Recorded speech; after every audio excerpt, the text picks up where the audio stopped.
Hey, what's up, everybody? Yo. Podcast time. Chugging that Red Bull. Praise the Lord. Watermelon edition. It's what You like that one?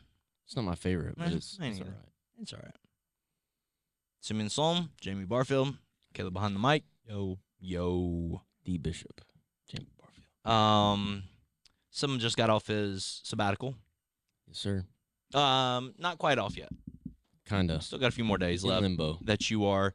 The last week we just kind of thought that it would be healthy for us, everybody that went on one, to come back into the office without any of the responsibilities and start getting our feet back under us, kind of get back into office life, start being able to plan and do some stuff that we've learned on our sabbatical. And so that's kind of the week you're on right now. Mm-hmm.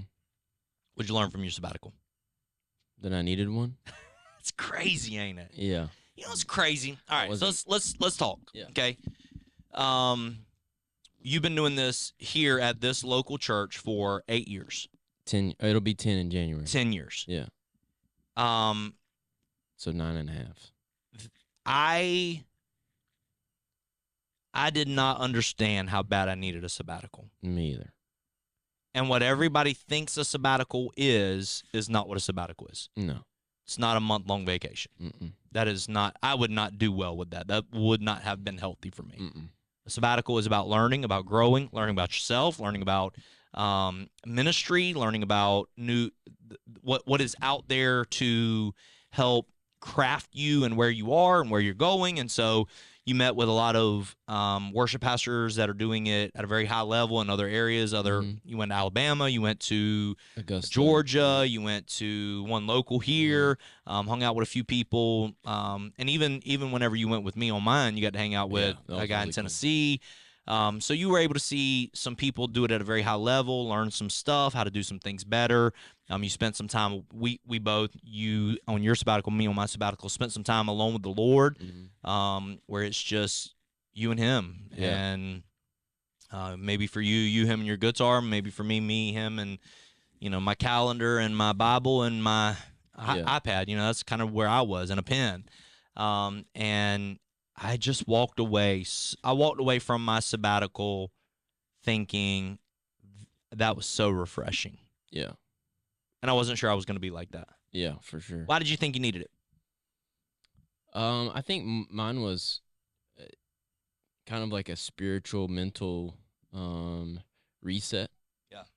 For me, I think the main thing, and I know this can be said of pretty much anybody that wants to be good in ministry and operate in excellence, is sometimes you can get so focused on the nuts and bolts of things that you truly forget, like, the reason why you do this in the first place is because I love Jesus. And my desire has never been to be good at this. It's because I love Jesus. That's the foundation of why we all do what we do. If we truly, like, take it back to the root, I didn't get into church because this is the only option I ever had. It's because this was a response to the love that I have for Jesus. And I did this way before I was paid to do this. Yep. Like, I've been leading ministry or leading worship for a long time, way before coming here to Palmetto Pointe. And that was my response to the relationship I had with the Lord. It was, I wanted to use my gift. This is a gift that I had. And to be able to do that in a ministry setting is a blessing. It's not a job. It's not a responsibility. This is my response to the Lord. And I think, like, I get very focused on the day, the ins and outs, the nuts and bolts, the practices, the harmonies, the chords, the scheduling, the people aspects of things, all that stuff. And then I get into practice and I'm irritated and I take it out on people. And then we get on to Sunday morning and Sunday's not going the way I want it to. And I'm so focused on the stuff that I just, like, I don't even know why I'm here, And, man, it was early on, like, first week of my sabbatical, I had a moment with the Lord that it was just like, bro, like, The reason why you do this is because of me, like because you loved me, and this was a response to the love that you have for me.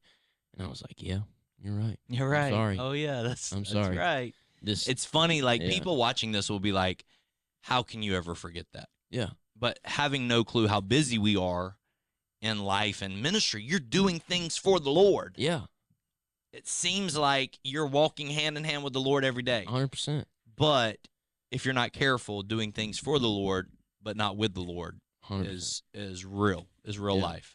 And it's, to me, it's just about a place in your heart that you can know that you're doing this for the Lord, and that's great, and that's really cool. But to me, it comes from a different place. Yeah. Like when I am doing this out of a response for my love for the Lord. Yeah. That my worship is different. It feels different. Sunday felt different. Yeah. My worship by myself has felt different over the past 3 weeks. Yeah, for sure. It's just Prior to you going, there was a moment where I walked in your office. I knew your sabbatical was coming up, and I walked into your office, and there was such a simple task. A task that, if we're honest, would have taken you 10 minutes to do. Yeah, for sure. And it was like, I don't think I'm exaggerating. Maybe you straighten me out. It was like months. It was a couple months, yeah. Where we were every week going into Monday staff meeting, holding you accountable for this stupid, simple 10-minute task. Yeah. And I walked in your office knowing this day was coming, and I said, I've seen this. I've seen this, and Maddie's very honest with her her mental health battles. And so I've seen this from her, and I just want to have a conversation with you. Let me gauge where you're at, where the simple task seem overwhelming. Yeah. And to me, that's really where you were there prior to sabbatical, where simple task of, hey, plan a service that you've been planning for 10 years, no problem, now all of a sudden felt overwhelming. Yeah. Or and it would be anything. It didn't have to be anything planning. I mean, it could be anything. Yeah. And it felt like even the smallest task felt overwhelming. Yeah. Even to ask you to do it. It felt like you were overwhelmed by even the ask to do certain things. And then the flip side is there were things that were, and it makes sense now looking back, there were things where if it were, hey, go move this, or hey, go tear this down, or hey, go break this apart, because it was mindless, those tasks were easier for you. Yeah. And so it became, okay, hey, move this, build this, fix this type stuff. That people are like, why is Simeon building stuff for fixing stuff? But like every week, I always say it this way: there's stuff around here that if nobody does it, nobody's going to do it. Yeah. And so every week, kind of as a staff, I just walk around and say, hey, who's gonna paint this guardrail right here or whatever? Yeah. What's your task for the week? You're on sabbatical. Yeah. Well, so like Kent is organizing some wires this week. Caleb, what's your task for the week? Send T-shirts. Right, like some people who watched online that wanted some of our T-shirts that we watched from the anniversary service. Like, hey, if this is nobody's job, so if it's nobody's job, nobody's going to do it. So hey, so every week we get this kind of like task to make sure the stuff that would fall through the cracks doesn't fall through the cracks. And those tasks seemed very overwhelming to you. And now you're at a place where I walked prior to coming here for the podcast. I walked through or maybe it was prior to lunch. I can't remember, but you were in there just working away, and I was like, hey, once you get back from sabbatical, and you were like, no, I'm ready. I'm ready. Let's go. And I'm like, no. And you had two other people in your office, and y'all were planning, and y'all were working on things, and I'm like, that's good to see. Yeah. It's good to see that you're back, not being overwhelmed by tasks that you normally typically wouldn't have been overwhelmed by. So I'm glad that the sabbatical was beneficial. Yeah. I was just in a weird place, and I met with a counselor a couple times. That's all of us have done that, and just he basically, like, I thought it was strange. I've had that happen several times. Like, that's not an abnormal thing, but I don't like that stuff. Like, that's not a cool thing for me. But I've had some mental health issues over the past 12 years that have been difficult. And so he just said that's normal. It's stuff that you're gonna face. It'll come up again. He said it seems like, I've learned some things that help me outside of work that really that kind of allow me to have that, like, no mental task or no mental taxing on me, Yeah. stuff that I can do that kind of helps alleviate things Mhm. that sometimes when I get down like that I run away from, Mhm. that I know I kind of have to push myself to do. So let's talk mental health, because Yeah. I think this is extremely important, because, like I said, Maddie's very open with it, but not many people are open with it. Yeah. Um, I am I have been open with some of my struggles in the past. I went through a season where I was so depressed, Yeah. and why am I even doing this? What is the point of all of this? Not ministry, life, just in Yeah. general. Like, what am I doing? Yeah. And YouTube can lead you down dark holes, and all of a sudden aliens are coming to get you, and all Yeah. these sorts of things, and just really have my mind in a very rough place. And thankful for Pastor Tony. If you watched the podcast last week, that dude has been amazing. God sent into my life, spoke some wisdom over me in a season. And man, I remember where I was. I was where my mom and dad live, where I was raised. I was walking around picking up my kids after work one day, and I was on the phone with him walking around the yard there at their house when he spoke something into me, and it was like it broke. And even now there are times where those things come up and I go, okay, I don't want to deal with this. I don't want to, and I have to purposely, like, I'm not going to think about that. Yeah. I'm purposely not going to give brain power to that thing. Yeah. Um Almost so that I will unfollow people on social media who talk about this thing. For me, it was the end of the world. Yeah. That's the thing that threw me in a loop. How am I going to provide for my kids, my family? The world's ending. This was, Yeah. I don't know, 20, maybe 2006. I don't know. The world is ending. How am I going to provide for my family? Go get a gun and start Yeah. learning how to hunt and fish and all these sorts of Yeah. things. You just, all these weird things start rolling through your mind, and it's Yeah. just, I was in a bad place of, like, okay, let's go, pack the pantry full of food because it's Yeah. coming. Here it is. We're here. It's the end of the world. And so now I'm even at a place to where whenever I see things on social media of people saying, like, because we're in another season now where the world is ending again, Yeah. and I can't give Election year. I can't give brain power to that. Yeah. Is the world going to end? Maybe Yeah. not though. So I can't give brain power to that, Yeah. because it does something to my mental state to where I'm not who I need to be when Yeah. I focus on that thing. And so it's to the place where I have to, unfollow, not unfriend people, but just I can't watch your stuff come Yeah. through my feed. I don't want to talk about this stuff. I don't want to see this stuff. Yeah. I have no desire to give brain power to this thing. Yeah. So mental health is a strange, because it's so hidden. Mm-hmm. It's you can cope every single day, Absolutely. seemingly work hard every single day. People walk by your office, you grab your guitar, your worship music's playing, Yeah. you're making it through Sundays, you're getting through all of the things that make Yeah. it look like you're doing well. You have a Yeah. wife that you guys are seemingly happy. You have all these things in place where it seems like you're doing well, and yet can still be battling with mental health issues. Yeah. And it's so unique to think about because of how many people out there are in the same exact place that you, and I'll say you were a couple months ago. You may not have been as bad as you were in previous times, for because sure. there were times Yeah. where even over the last 10 years where Yeah. I was worried about you, Yeah. Yeah. For sure. You weren't there, but you were definitely at a place where mentally you weren't. In a funk, and it was there. Like, it wasn't like just a little bit of a funk. Correct. Yeah. Yeah. Yeah, for sure. Yeah.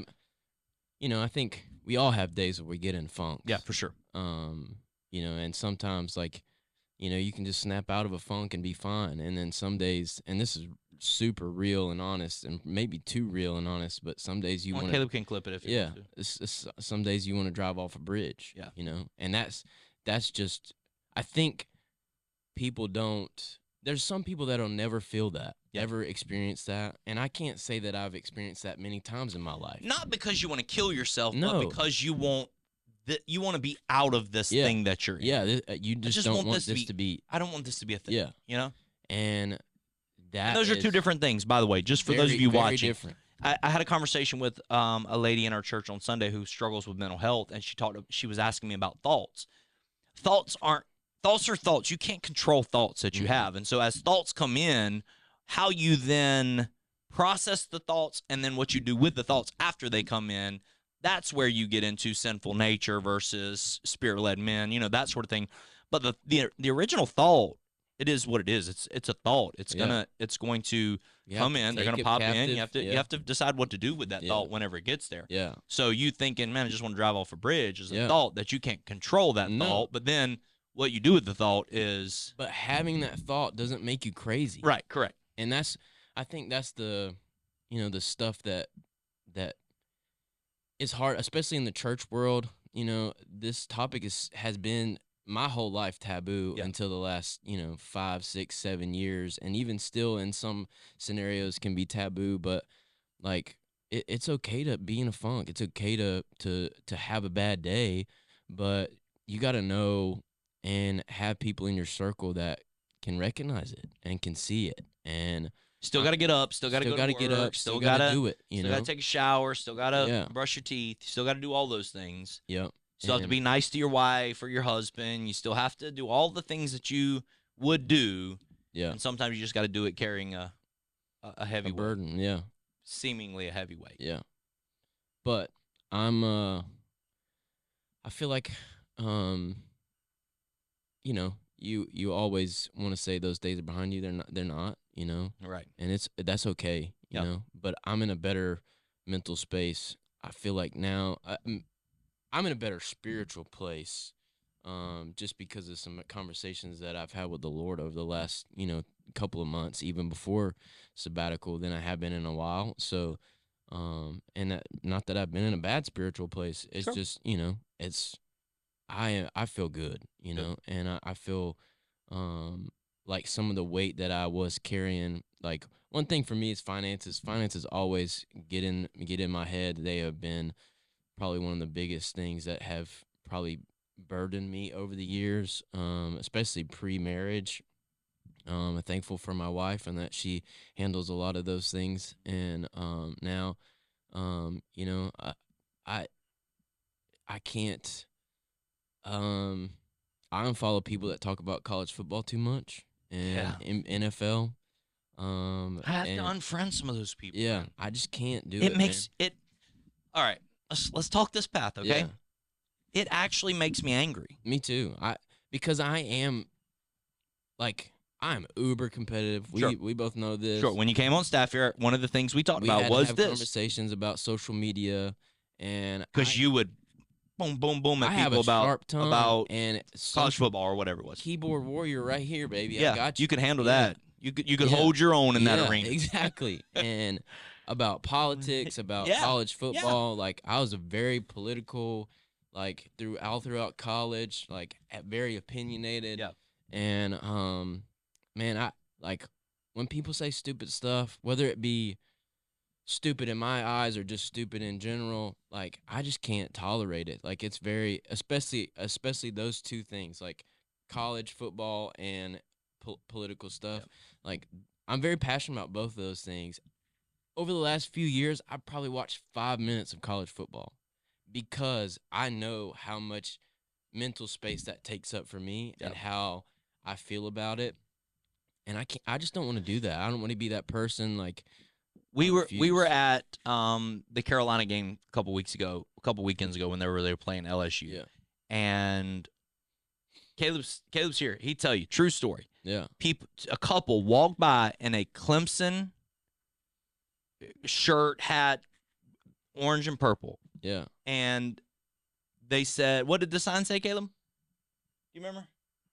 the sign. They had a sign in their hand. It was like, Tigers unite to beat the Gamecocks or something like that. Yeah.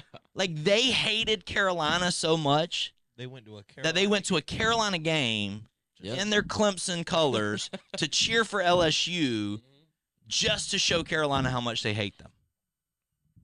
I don't want that hate on my news feed. No. So, truthfully, as you brought it up, I wouldn't have said this out loud, but truthfully, there's a few people in my life that I just unfollowed. Yeah. I don't want to see their stuff because Mm-mm. if when Carolina loses, it hurts people. Now, whether that's right or wrong, we can discuss that. It makes people angry. Yeah.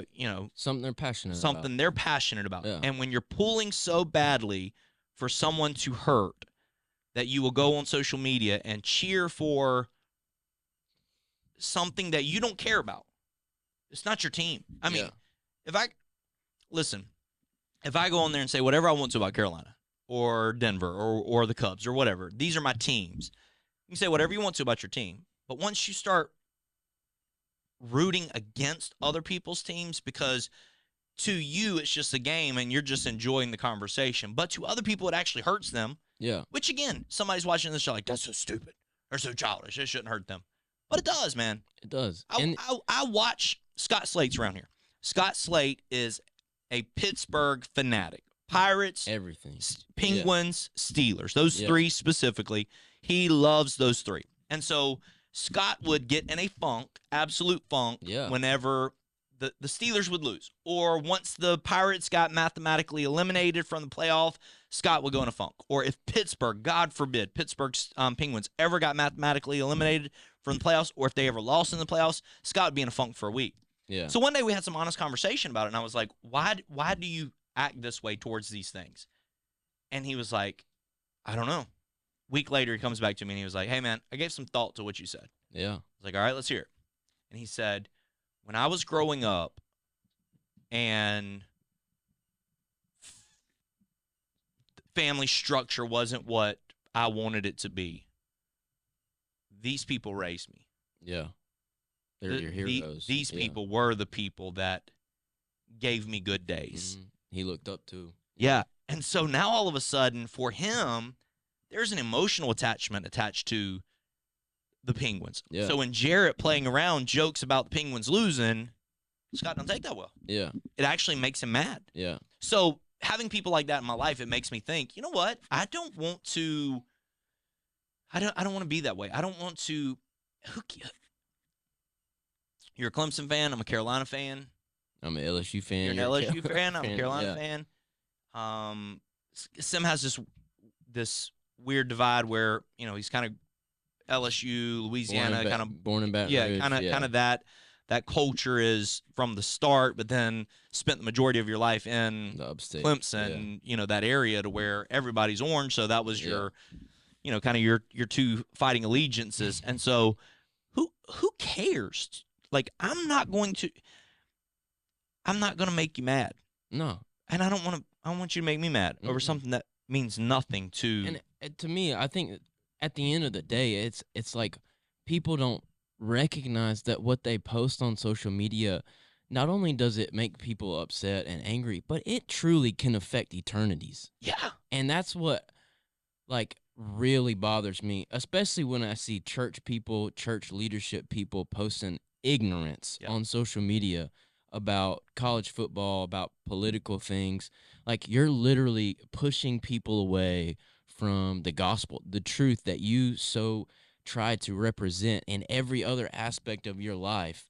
When you post something about your church and then about stupidity, like, you are making a fool of yourself and the gospel, and I hate that. It bothers me. And when I truly realized that, it changed my life. I barely post anything outside of sharing what we post. It's not worth it to me. I actually thought that your wife may have had your Facebook information and signs on for you and share stuff. No. Because, yeah. Yeah, it's true. It really is true. Joe Calla and I did a podcast a few weeks ago. I'm not sure how long ago. Yeah. And we talked about politics a little bit. And one of the things that I said was, for me, politics, things that you are so passionate about. I'm passionate about abortion. Yeah. I'm passionate about Israel.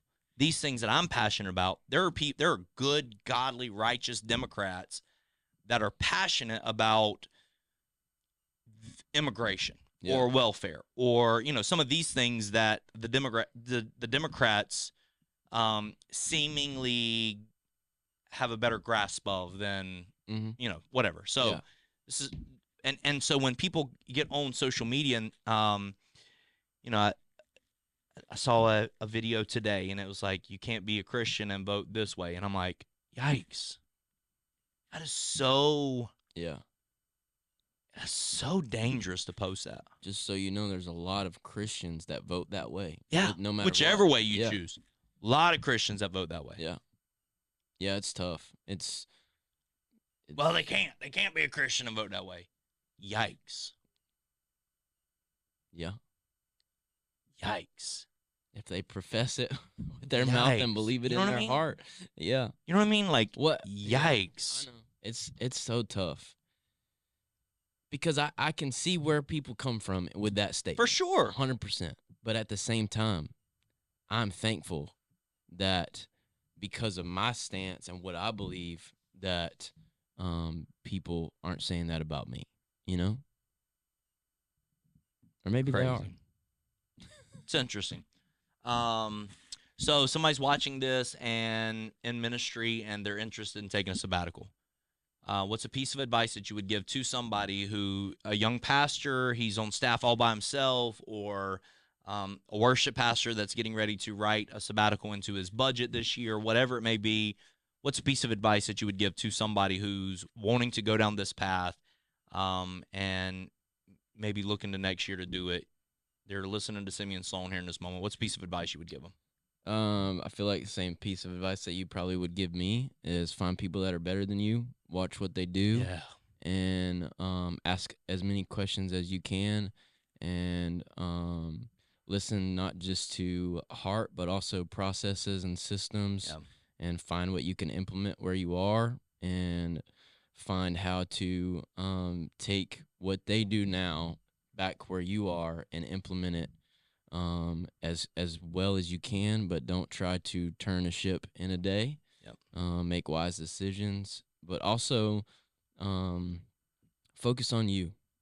Focus on your heart posture before the Lord, and even if you don't think you need something like this, there's a place and a time in your life right now that you can find a balance and be able to get that time with the Lord, and separate yourself from the stuff, even if it's just a couple of days, that you just need to take some time for you and your spiritual health, and because we can get lost in this stuff. Yeah, it's true. And in life, in everything that we do, find somebody better than you. Yeah, 100%. Whether it's sabbatical or just conversation, or just if you're a first-time parent, find somebody who you like their parenting style and say, teach me. Yeah. If you're a young couple, find a couple that you want to emulate and say, teach me, help me. Let me learn from you. Let me grow from you. One thing I would say is don't set your expectations super high either. Like, don't go in with like these grandeur expectations, because that's not what this is about. You're there to learn and to see, not to be blown away. For sure. I think that was one thing that I'm thankful that I didn't have super large expectations. Because the truth is, if you came back here and you were like, we got to redo everything, man, it'd crash and burn. Yeah. 100%. All you need, you have this Ferrari driving, and all you need is just small little tweaks to the engine to make it go better. Yeah. I mean, I found a tweak in that conversation with the he's coming to preach for us in January with Justin, and the conversations of I think they call theirs next step or something of that nature. Ours is starting point, like the conversation of everything rises and falls in this 3-week class. And Ours was, hey, this 3-week class is amazing. Come be a part of it. Theirs is, this is the door to everything. Everything, yeah. And those are two different Very different conversations. Yeah. Because we're trying to figure out where's the door, or how do we get to know everybody? And theirs is like, this is how you get to know everybody. Yeah. Everybody walks through this door. And so all it took was me saying, Yeah. this same exact thing that we already have, this 3-week program that we already have, we're going to make small little tweaks. We're going to make it for everybody. We're going to do it this way. This is what it's going to be. And like for us, we would cancel it during Christmas or during summertime or whatever. And they're like, no, we do it all the time. Like, there's no canceling it. Every month we're doing this because this is our door. Yeah. You're like, man, that makes so much sense. Yeah. So as Justin and Melissa, where they were saying this, and we're like, oh, okay. Yeah. That totally makes sense. So that one small little tweak to what we do just completely is going to, and has already begun to change our church, but it's going to change your church forever. Yeah, absolutely. One small little tweak like that. Yeah. So in every area of life, find a tweak, man. Find something that somebody's doing better than you, and tweak. Small little turns of the wrench makes Absolutely. engines run better. Absolutely. Yeah. So who needs a sabbatical? Man, I mean, anybody that's been doing this for very long, I think you can, especially when you're, I would say somebody who's been doing this for a long time that takes it serious, that isn't just, we hear about people who are just in their offices watching YouTube videos, Or go home early to play video go home, games or whatever. Yeah. Somebody who's doing the work of ministry. Yeah. And who is grinding, and who needs to take a break more than just a vacation. Like, this is not a vacation. This is for your spirit, man, your heart, and your mind. I said this whenever I went on sabbatical. I didn't understand. Yeah. I heard sabbatical. I thought, oh, month-long vacation. Yeah. I didn't understand what it actually was. Yeah. So now I am so pro sabbatical. If you're a pastor watching this of a small church and you're like, I can't afford a sabbatical, here goes what I would say I would do for you. I would send somebody to preach every service for you and to do everything that you do to run the church to the utmost efficiency that you're running, so that you could do this for yourself, your life. Yeah. And charge you nothing, like cost you nothing. I would just send some ministers that we have here run your church for you, do it so that you could take a sabbatical, because it's that beneficial to the kingdom of God, to your life. I truly mean that. Yeah, 100%. So, yeah. Anyways, yeah, God is good, man. So incredible. Glad you're back. Glad to be back. Fingers hurt from Sunday playing. Man, it was different coming back. I played guitar while I was gone, but Sunday morning playing and just. Because Sunday you're playing from 7 a.m.-ish till 12:30-ish. Yeah. It's a lot. Yeah. Tear them fingers up. Mm-hmm. Yeah. So, anyway. All right. Thanks for hanging out with us. Appreciate you. Enjoyed it. Click here for next episode. Click here to subscribe. Love you guys. God bless. Peace out. Let's go.